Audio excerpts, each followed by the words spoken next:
How's it, everyone? This is Lolcohol, and in today's video I'm going to be going over my build plans for League start tomorrow, well, Path of Exile 2's early access launch. I'm going to be playing a Witchhunter. The idea with this is to be able to nuke down bosses pretty quickly while also being able to clear packs of monsters very comfortably. Bear in mind, this is currently not a build guide. We are working with very partial information, so this is a rough, very rough design of the idea of what I want my build to do. Once we're in game, I'll flesh it out. But the main thing I want to draw your attention to is that I kind of have an idea and a framework that I'm building this around. And it's not only something that you can apply just to this build, but it's a framework that you could look at the way I'm thinking about things and maybe apply to the way you are building your build as well, and hopefully improve it. So this is overall my thinking. I will go over all of this stuff, but the idea for me, firstly, there's this high velocity rounds where you're able to consume fully broken armor on enemies to deal 150% more damage to them. Also has big attack damage. So from this, I started thinking about like, okay, can we break armor on bosses quite quickly? And then can we get some kind of setup? Also, maybe there is something to do with freeze and crits that we could do. If you can guarantee crits, you can get huge damage out of it. But that's the thinking, is like, how do I get this big snipe off on a boss? Is it going to be enough to deal enough damage? Is it going to be consistent enough? But why am I playing the Witchhunter? One of the biggest reasons is this thing just at face value looks like it's designed to fight bosses. A lot of the nodes are designed to take out big chunks of life. But let's get into sort of the framework that I mentioned and how I'm thinking about this. So all builds will have different layers. You're going to have your defensive layers, your mobility layers, your damage layers. And for now, in broad terms, I'm thinking about, okay, I need to have a clear layer. This is a damage layer in which I can clear packs of enemies, large packs of enemies very efficiently, but at the same time have a single target or a bossing setup in that I'm able to deal large amounts of single target very quickly when I need to. Then a mobility setup, so I'm able to move around fairly easily, or at least change the structure of the battlefield so that I'm not able to get just run down and killed. And then a recovery setup, so I'm able to get life back while fighting, so I don't have to constantly go back to town. And then just buff setups with auras, curses, marks, maybe triggers. And then the defensive layers that go with that. So I usually think of defenses in this way. I try to name this IR Ham. It has been rejected. I've henceforth renamed it into the Hammer Defense Method, HAMMIR. That is your HP, as in your life pool, be it Mind Over Matter with mana, Energy Shield, or just life. Then avoidance, mitigation, mobility, immunity, and recovery. So I'm thinking about all of these: single target, clear, mobility, utility, curse, debuff, buff, and then defenses. So let's look at the idea for the single target to start out. Like I was talking about this high velocity rounds, this seems to have some really strong multipliers on it, but it is partially conditional. The attack damage, this is a skill that does like a big shot on an enemy, but consumes fully broken armor to deal 150% more damage, is just very enticing. But now, how the heck do we fully break armor? That's the first question I asked, and there's a few ways. So one way, and this is going to come down to testing, is with Flash Grenade. Flash Grenade has very high stun buildup, but we can combine this with Overpower. Supported skills cause 80% more stun buildup, but then the big one is this Devastate. This says supported skills fully break an enemy's armor when inflicting a heavy stun. So the big question here is, will this be enough to heavy stun a boss? If yes, well then we can fully break its armor. In that case, well then we can get the full value out of high velocity rounds and getting that 150% more damage on a stunned target. So the target will be, the boss will be just down sitting there. We'll be able to charge up fully and get that full damage off. So I have a whole lot of questions. First question is, can this skill, high velocity round shotgun, I'm led to believe that no, it can't, because other skills like Fragmentation Round specifically say multiple bolts from one burst can hit the same target. So if we were to link this with multiple projectile support, I don't believe they would all hit. If they can, it would be really good. But for now, I'm assuming they're not. Next question.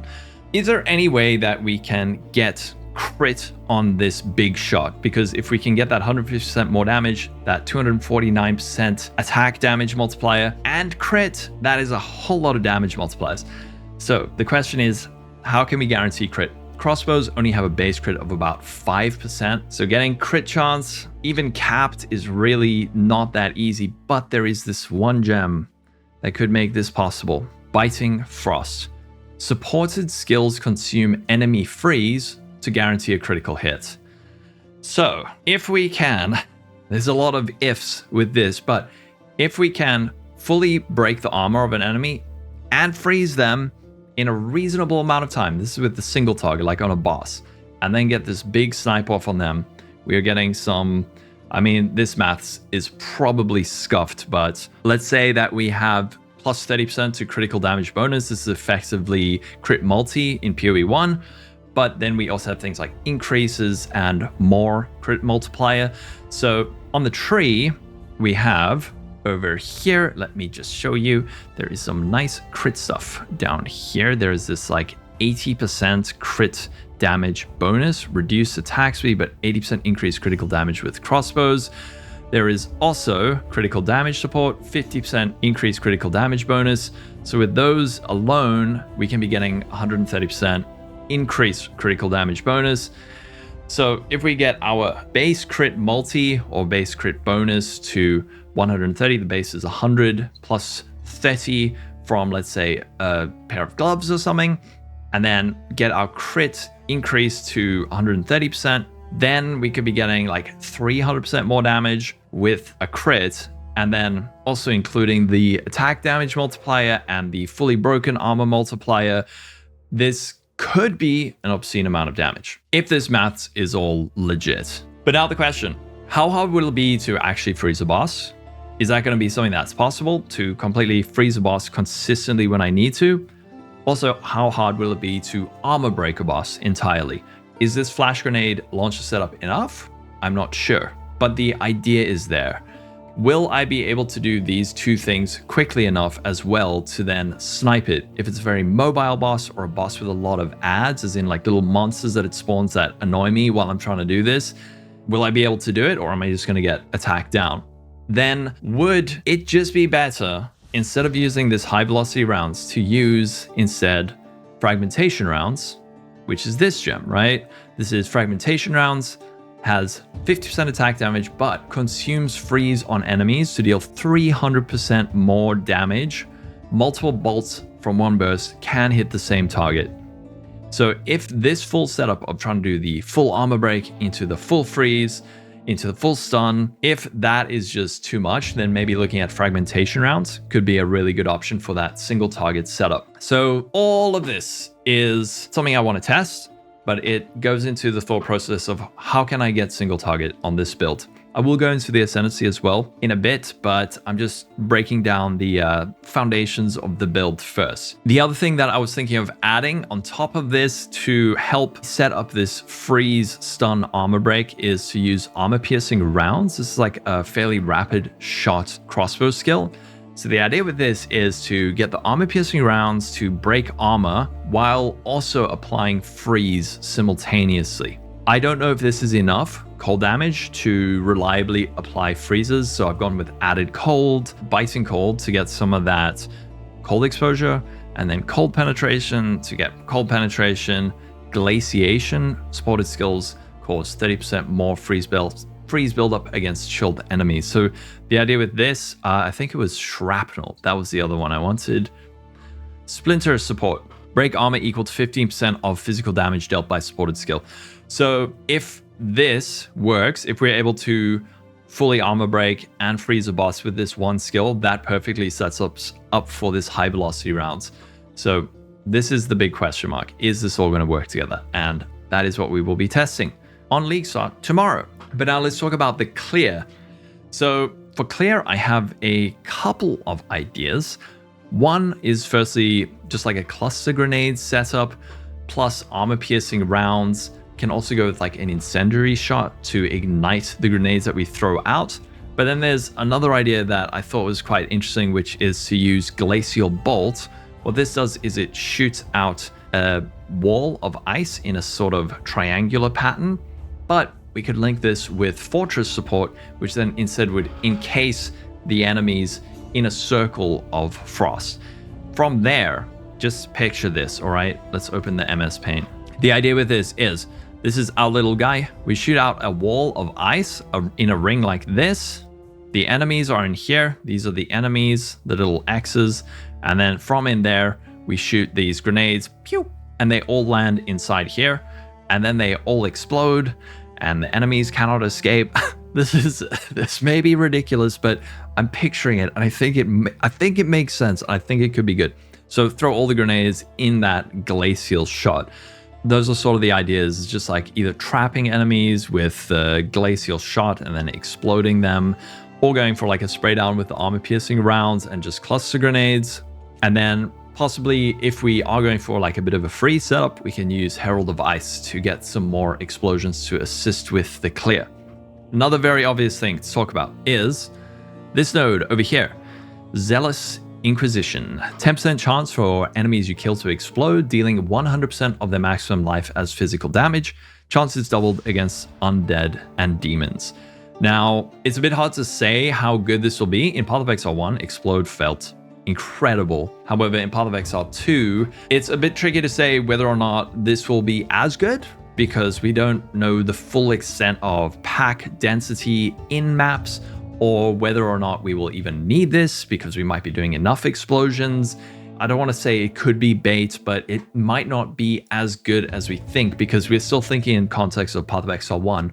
However, in Path of Exile 2, it might not be that good and there might be better things. However, it is there as an option. If we do need to improve our clear, we could go with Zealous Inquisition. That is sort of the thinking with the clear.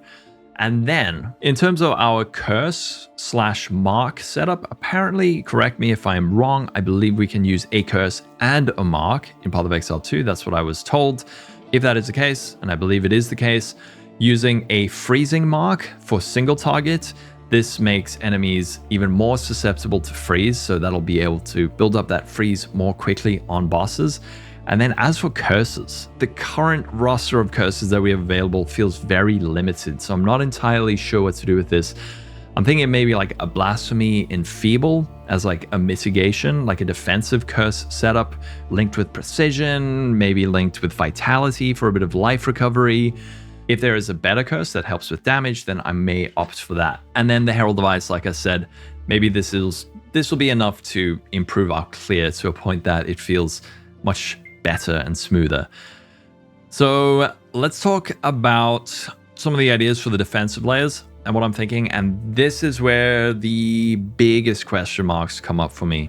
Are we going to be able to make this thing survive? So first layer, HP is just how much life we have. Are we going to be able to get enough life on our gear? There's not a whole lot of percent life on the tree in PoE 2. Can get life from stacking strength, although that seems quite inefficient.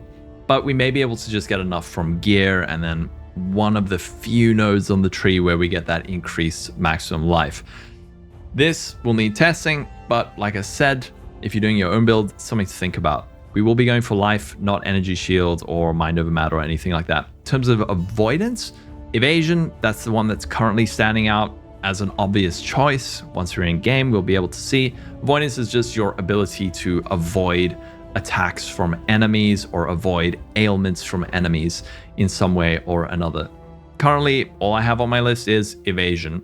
Get that from gear, some points on the tree. Mitigation, reducing the damage that is incoming. Firstly, armor. Armor is an option. Then there are a few physical taken as elemental that maybe we could get. Then a whole lot of question marks. I don't know. Maybe there'll be a cool unique we find. Maybe there's some item modifiers that improve our mitigation or our PDR, physical damage reduction, things like that. Another thing is this Sorcery Ward, Obsessive Rituals. Grants Sorcery Ward, passively manifests a protective barrier which takes elemental damage from hits for you until depleted. The barrier instantly recharges to its full value a short time after it stops taking damage or is fully depleted. It's like an elemental aegis. There are seemingly no numbers on this, so it might be great.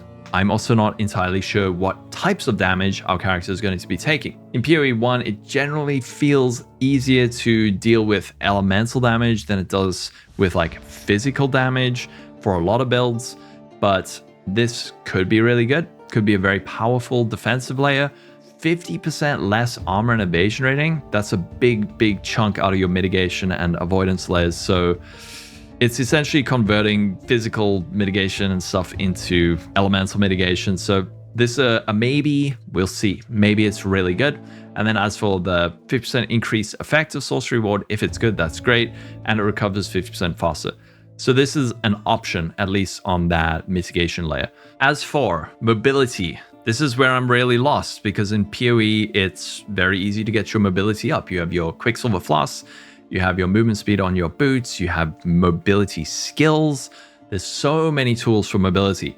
In PoE 2, from what I'm seeing, there's very few. There are skills that have like attacks that have movement built into them, but there's no flame dash. So mobility, I'm wondering if in PoE 2, instead of you moving super fast, it might be doing things like placing down frost walls to block enemies from reaching you, or getting chilled ground so that they're slower.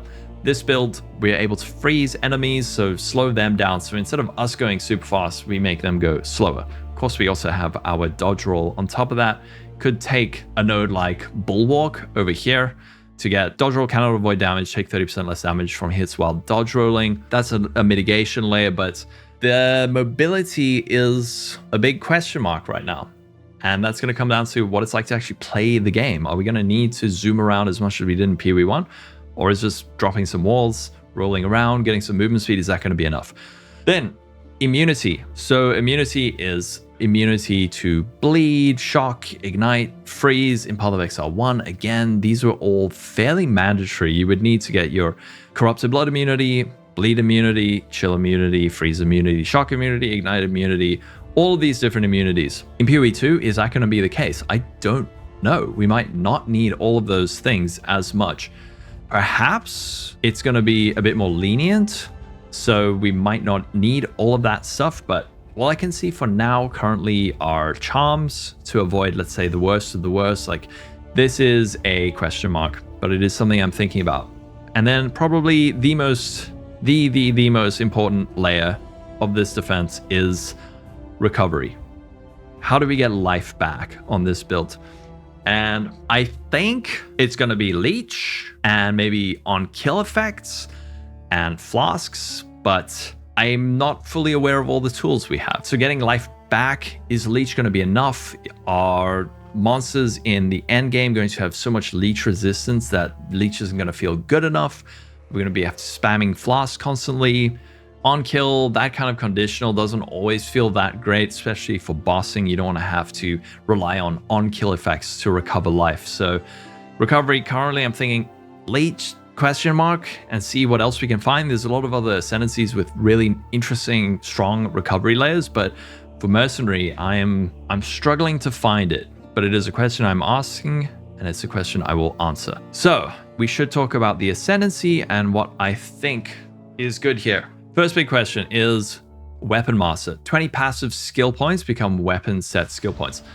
For the setup I have, this could be really good because we may want to go with one of those sniper rifle crossbows and then like a rapid shot crossbow. In that case, this could be really good to have 20 points extra on the sniper to have a higher chance of getting those crits. Then Pitiless Killer, Culling Strike, works differently in PoE 2. Culling Strikes kill normal enemies if their life is at 30% or below. Magic enemies, 20%, rare, 10%, unique, 5%. These thresholds are checked before the damage of the hit is applied. I think this looks really cool. A lot of people are saying they think this is bait because if you aren't one-shotting white mobs, then it's like kind of a waste because you're just getting that 5% on the big unique enemies where it's really going to matter, or 10% on rare enemies. I don't know if that's going to be true. Certainly something worth testing, but after that is Decimating Strike. So hits against full life enemies, essentially the first hit you make against an enemy will remove between 5 and 30% of life before the damage of the hit is applied. So a bit of a, I assume, is it a lucky roll? It could be really good. You go into a boss fight, you hit them for 30% of their life, and then you cull them for the last 5%. You're only dealing with, what, 65% of their full life total otherwise. So this, I am thinking Culling Strike, Decimating Strike is the play if we're going for bossing. But then we also have Witchbane. Enemies have max concentration equal to 40% of their maximum life. Break enemy concentration on hit equal to 100% of damage dealt. Enemies regain 10% of the concentration every second if they haven't lost concentration in the past 5 seconds.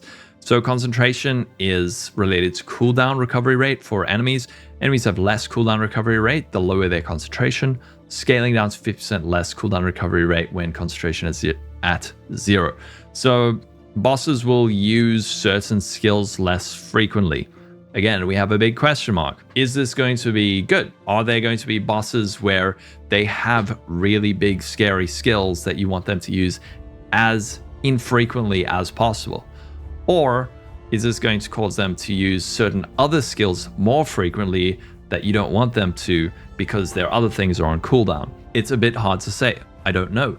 It could be good. The next node, No Mercy, deal up to 30% more damage to enemies based on their missing concentration. It's a lot more damage, but is it worth taking all of these points? If you're bossing, perhaps yes.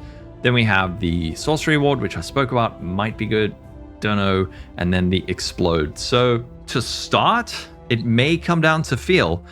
If I am struggling to clear, I might have to change my gems around if that doesn't work, and monsters are just much tankier than I'm used to. Maybe open with Culling Strike as the first point, or maybe we could go with Zealous Inquisition. But if we're already clearing super well, do we need that? Or we could go with Weapons Master, early Weapons Master for 20 weapon set skill points. This could make us much more versatile right off the bat. Or we go for Pitiless Killer into Judge, Jury, Executioner, just to be able to take down bosses much more quickly.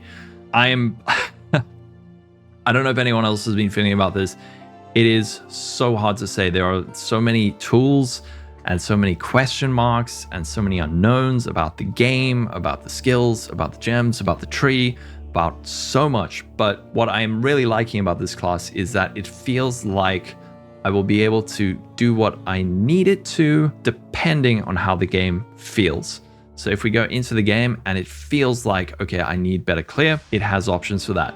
If I feel like I need better single target, this class has options for that. Same with this gem setup. And then, of course, talking about the tree, we have so many gaps in this tree that it's quite hard to say. And once again, not exactly sure what I'm going to need. So obviously, things like Grenadier looking really nice for spamming those flash grenades and also cluster bombs. Grenade duration, but grenade skills fire an additional projectile. We are able to ignite our own grenades with skills like Incendiary Shot. And then in terms of recovery, you can find some of this stuff on the tree. Regenerate life when on low life, increase life recovery from flasks. There's quite a lot of instant leech down here. We even have like Slayer Overleech just on the tree. So reduced maximum life, but increased amount of life leached. There's also this cool crossbow node down here. Grenades have a chance to activate a second time, and some more crossbow stuff. It's quite tricky to see. This is something that I need to spend more time with, look at. Maybe we'll be going this way. Could maybe integrate poison into the build in some way. Maybe we'll need to go more to the left. 25% of armor also applies fire damage taken from hits. I don't know if these are things that would assist our mitigation layers and all of that, but I think the main things I'm going to be looking for on the tree are sources of recovery, and then damage and armor and mitigation and all of those things. There's a lot of increased amount of life leached, but we're gonna have to see how it feels. There's also stun buildup and things like this. Accuracy rating, we're gonna be needing some of that. So many questions. There will be a guide once I've figured it out and played the game. So I'm not gonna go too much into the tree for now, but all of the things that I mentioned in this part, in terms of HP avoidance, mitigation, blah, blah, blah, blah, blah, blah, those are the things I'm gonna be looking out for on the tree. I can link this in the description. It's completely scuffed, but remember, I will be playing this tomorrow on stream. You've got the idea, the foundation of it. Remember to check these things out. Think about it for yourself. Your clear, single target mobility, utility, buff, debuff, defenses, and just the overall idea and combos that your skills work together. So this is my idea. Once I've played the game and tested it and done a whole lot of stuff, I will put out a little initial build showcase, mini build guide perhaps, letting you know how it's performing. But I'm super excited. I will be live tomorrow on Twitch for the launch of Path of Exile 2. Check out my Patreon, my Discord, all of that stuff linked in the description, along with my Mobalytics guides. Let me know what you're playing on League Start. Let me know what you think of this. Is this terrible? Is this going to be super cool and inspiring? We're going to have to wait and find out, and I cannot wait. It's going to be so good. Have a wonderful day. Stay safe. Catch you in the next video, and bye-bye.